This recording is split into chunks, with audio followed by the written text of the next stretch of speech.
Dear student, আজকের আলোচ্য বিষয় রাষ্ট্রবিজ্ঞান, তৃতীয় অধ্যায়। অধ্যায়টি হচ্ছে নাগরিকতা। এই অধ্যায়ের যে গুরুত্বপূর্ণ প্রশ্নগুলি রয়েছে সেগুলো দেখো। নাগরিক শব্দের উদ্ভব ঘটে গ্রীসে।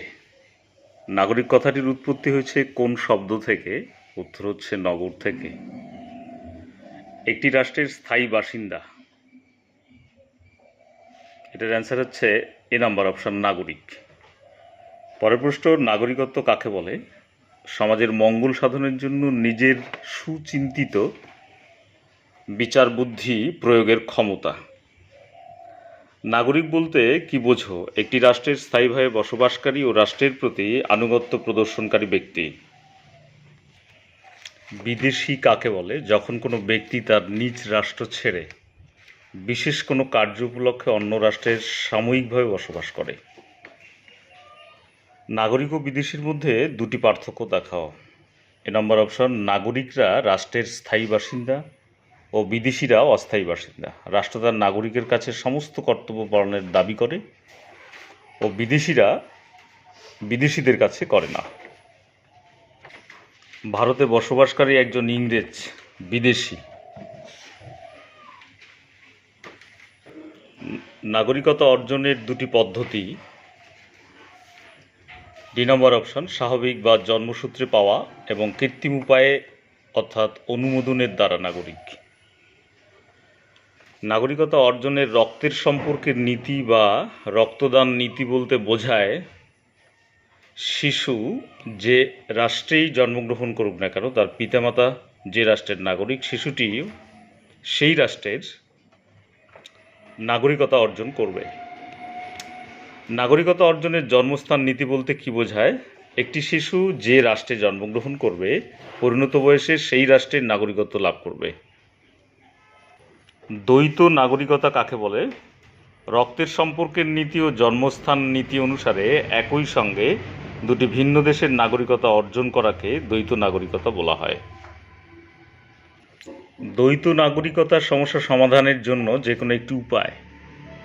শিশু প্রাপ্তবয়স্ক হলে তাকে যে কোনো একটি রাষ্ট্রের নাগরিকত্ব বেছে নিতে হবে ও দুটি রাষ্ট্র নিজের মধ্যে চুক্তি করে এর স্থায়ী সমাধান করবে।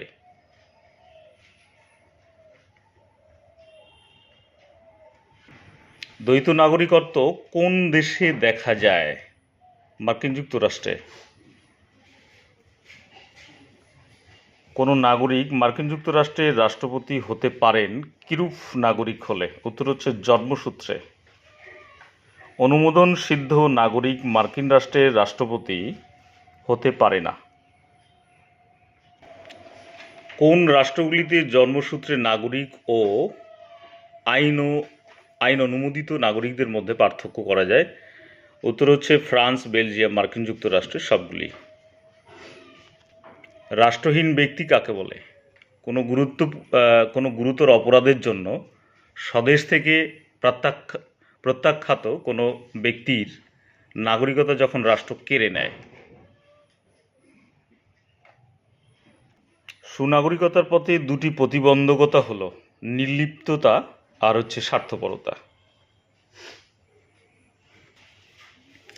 ভারতের সংবিধানের কত নম্বর ধারা অনুসারে ভারতীয় নাগরিকতা সম্পর্কে আলোচনা করা হয়েছে?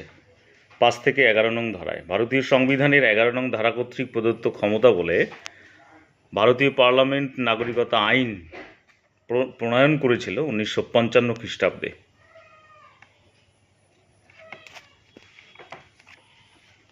নাগরিকত্ব অর্জন ও বিলোপ ইত্যাদি সম্পর্কীয় যাবতীয় বিষয় উল্লেখ করা হয়েছে ভারতীয় সংবিধানের 11 নং ধারায়। ভারতের নাগরিকতা অর্জনের একটি বিশেষ পদ্ধতি উল্লেখ করো। জন্মসূত্রে নাগরিকতা অর্জন। সিকিম কোন পদ্ধতিতে ভারতে অন্তর্ভুক্ত হয়েছিল? সমষ্টিগত নাগরিকত্ব। ভারতে বিদ্যমান এক নাগরিকত্ব। ভারতীয় নাগরিকত্ব গ্রহণের অন্যতম শর্ত 22টি ভাষার যে কোনো একটিকে জানতে হবে। ভারতের নাগরিকত্ব বিলুপ্তির একটি কারণ লেখো। বিদেশি রাষ্ট্রের নাগরিকত্ব গ্রহণ এবং বিদেশি রাষ্ট্রের সরকারি চাকরি গ্রহণ করলে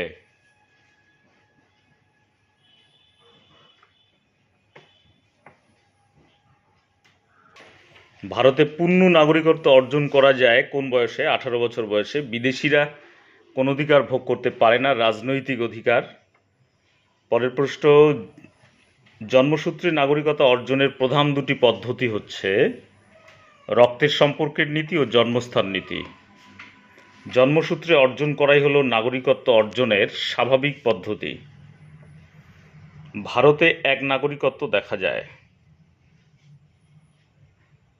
এই ছিল তোমাদের আজকের এই প্রশ্নগুলি। কেমন?